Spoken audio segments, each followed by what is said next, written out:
எந்த தடைகளையும் தாண்டுவோம் என கூறும் திமுக அரசு மின்தடையை கூட தாண்டவில்லை என பாஜக மூத்த தலைவர் தமிழிசை சவுந்தரராஜன் விமர்சனம் செய்துள்ளார்.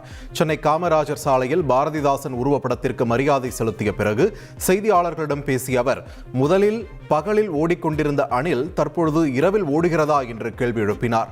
தொடர்ந்து பேசிய அவர், இரவில் ஓடும் அணிலை கண்டுபிடித்து மின்தடையை சரி செய்ய வேண்டும் என்றும் வலியுறுத்தினார்.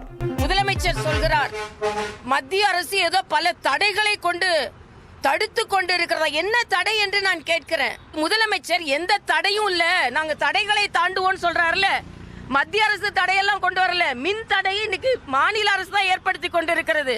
நைட்ல நிறைய அணில்கள் ஓடுகிறது என்று நான் நினைக்கிறேன். முதல்ல பகல்ல அணில் ஓடிக்கொண்டிருந்த அணில் இரவுல ஓடுகிறதா? தடை தடை என்று சொல்கிறீர்கள். முதல் மின் தடையை நீங்கள் தடை செய்யுங்கள். எந்த தடையை நாங்கள் தாண்டி கொண்டிருக்கிறோம் என்றால் மின் தடையை கூட நீங்க தாண்டல. மின்துறை ஊழியர்கள் பற்றாக்குறை. இன்னைக்கு மருத்துவமனையில் ஊழியர் பற்றாக்குறை, அரசாங்க ஊழியர்கள் பற்றாக்குறை. பாம்பு, நரி, இன்னும் யாரெல்லாம் இருக்கும் போது அணில கண்டுபிடிங்க. இரவுல எந்த அணில் ஓடுதுன்னு கண்டுபிடிச்சு மின் தடையை தடை செய்யுங்க.